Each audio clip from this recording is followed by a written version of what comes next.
Hi, good afternoon to all those rose lovers and welcome back to my garden. And today is June 2024. We're coming at the end of June now, and look at the weather, really looking glorious today. And if you did watch some of my previous videos from last year, I did 12 of the most fragrant DA roses, and that task was quite easy. But today I'm going to put together 20 of the most fragrant roses in my garden, and this would include all other breeders. We really had some horrendous weather in May and early June, and most of our roses flowers at different intervals, and putting a task really difficult. Compiling a list of 20 of the most fragrant roses really has been challenging. And today I'm going to put together 20 of the most fragrant roses in my garden. And as we all know, this is just my personal opinion, as we all individual have different sense of smell and dislike or like. So I'm going to start off with at number 20. At number 20, unfortunately, Desdemona and Emily Bronte isn't in flower, and I can't really give it a fragrant test if there's no bloom to smell. So it's really down to these three roses that I've got in front of me. And that one there on the left hand side is a rose bred by David Austin, and a rose called May Marin. And this rose always has a good scent. Lovely, lovely scent, very healthy and very, very upright. And this rose really doesn't really get much attention. Not really much is talked about this rose, but it is a very, very good rose. And this new one here, recently in my garden, is a rose called Spirit of Freedom, a climbing rose bred by David Austin. And I was hoping I would be adding this one on the list. Has a light fragrance, but the blooms are really packed. Very, very beautiful formation. It's like a ball, really, really fluffy ball. Lovely, lovely flower. But can't comment on it because I've only had it for a very short while. But this one is Heartless, Chandos Beauty. And I'm going to put this one at number 20 because the fragrance is really strong and very intense. Very similar to Spicy Parfuma, and in fact the color is almost very identical. And look at that, Chandos Beauty blooming in clusters. That's the first time for me. And normally I see blooms as almost the size of my palm, and normally they bloom in like 1 or 2 blooms per stem, but this one has clusters. Lovely, lovely fragrance. And I'm going to show you my other Chandos Beauty. Look at that. Isn't that really beautiful? Clusters of blooms on really one single stem, and that is supposed to be a hybrid tea, and I never known Chandos to bloom like this, and I do like it. Really, really nice. I know I'm not going to get any scent on these, light scent, because these blooms are almost over now. There's quite a few days old, but really I swear this is a Floribunda in disguise as a hybrid tea.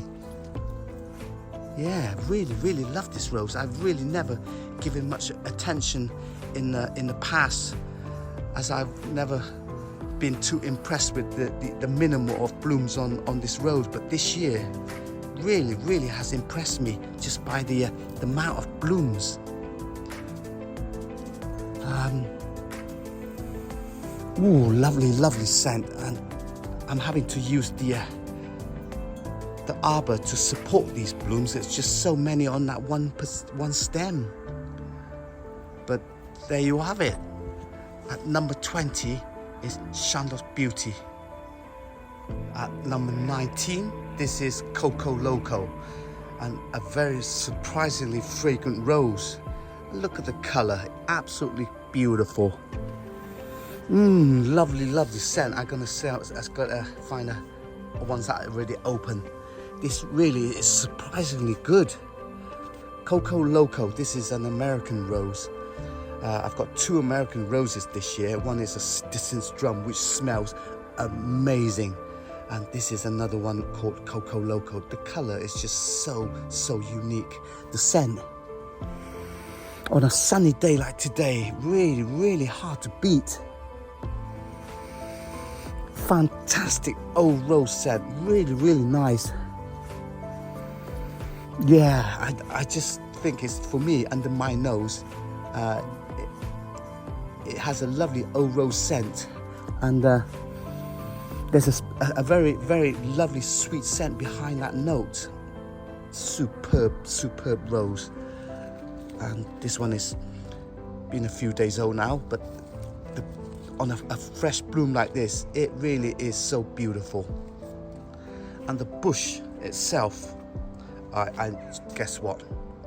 I almost stepped on this this shell-like creature down there.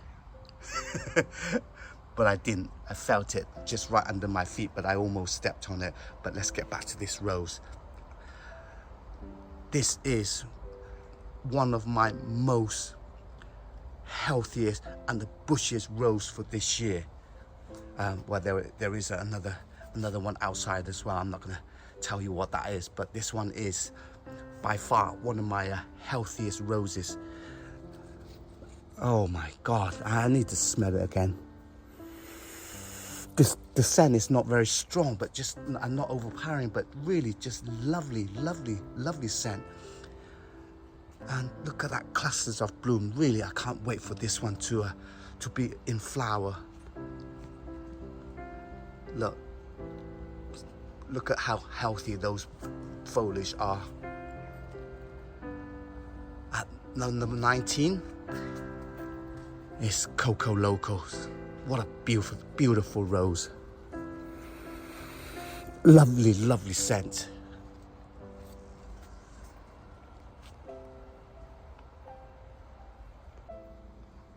At number 18, and this is another Cordes rose. This is called Spicy Parfuma, and the color on this is just truly really outstanding. And the size of this bloom, it's massive, really big. And I've never been a really big fan of big blooms like this. Just the fact that these big blooms are quite big, and often these stems don't really kind of hold that sort of weight. The scent is really nice, and they say it's a little bit on the spicy side. For me, I don't know, it's quite a unique scent. And I always find it quite difficult to describe the scent from Cordes range.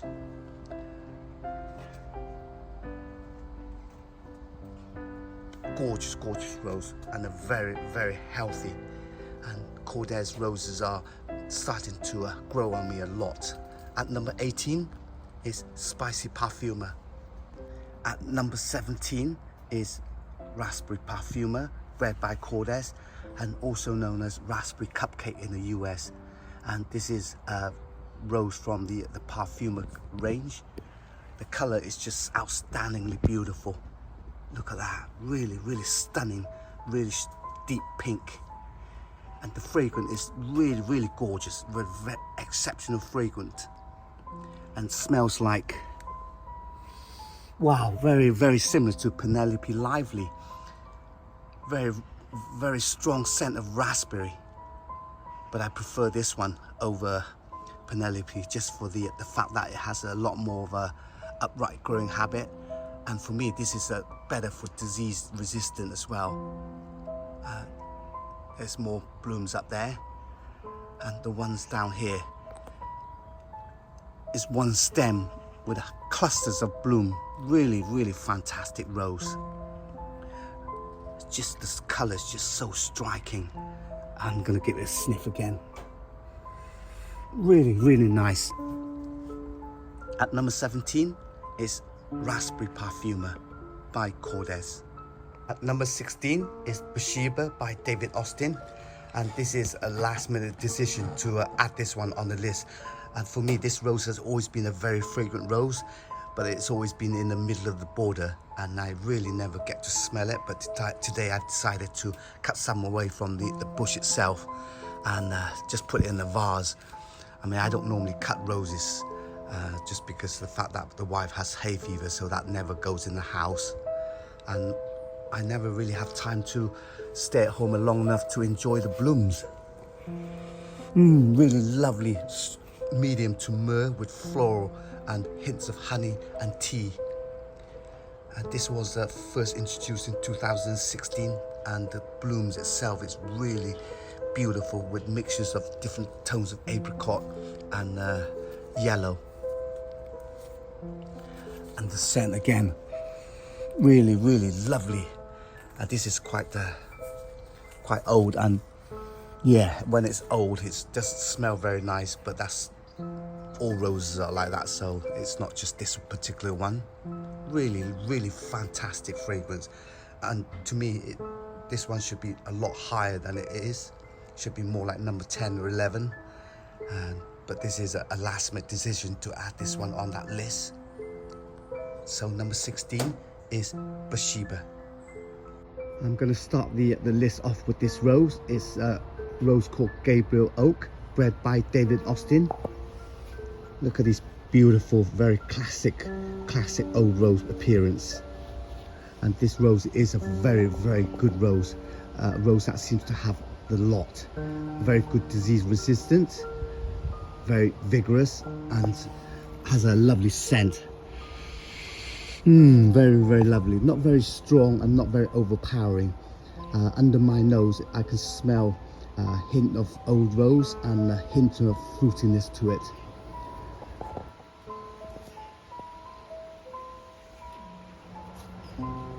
I think this rose really deserves a mention on that list.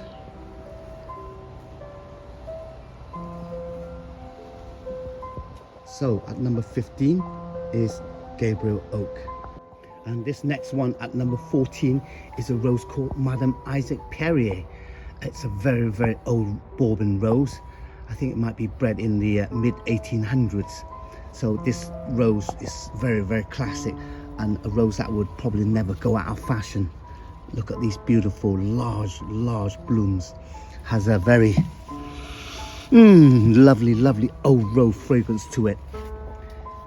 And the pink is probably one of my favorite color pinks. Very, very deep, fluorescent pink.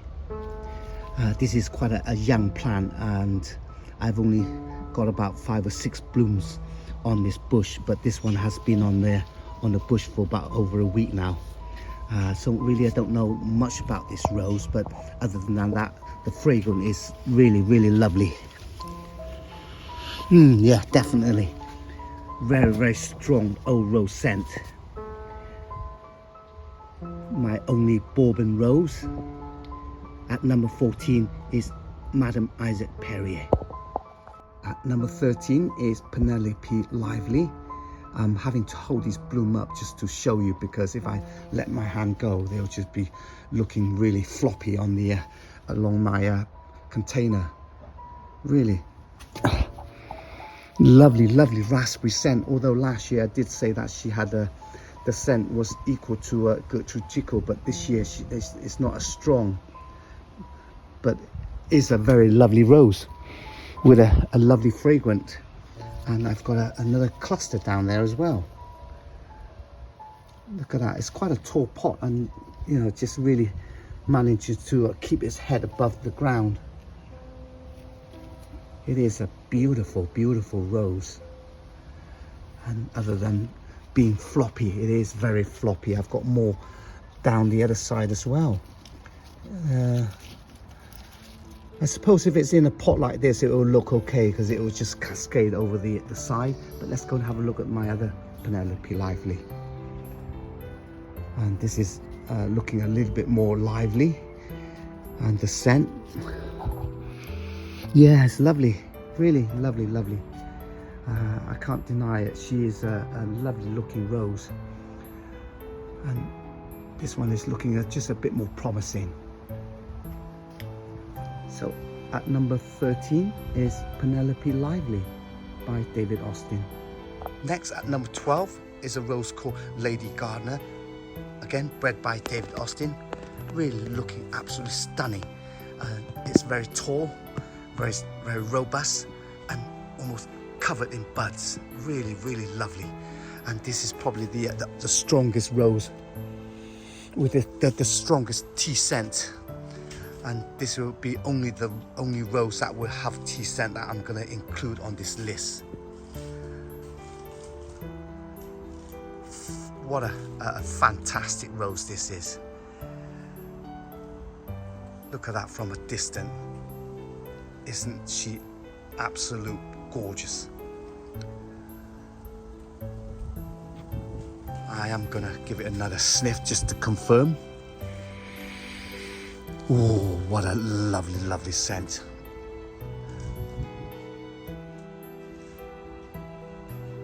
At number 12 is Lady Gardener. At number 11 is Bring Me Sunshine. This is by far one of my favorite of all my yellow roses. Look at this form, really almost very classical David Austin kind of form, petal formation, but the scent is really such a lovely, lovely scent, and just overall such a beautiful rose. And these blooms are very, very quite long lasting for a David Austin. And I've seen this rose on many occasions, even at the David Austin Garden Centre, and I was super impressed by the formation and the bush itself. Really such a really must-have yellow rose if you haven't got one already. But yeah, just gorgeous, gorgeous rose. I've not got many blooms on this at the moment, as it is quite a new plant. But I have got a nice new basal cane from the coming through the top.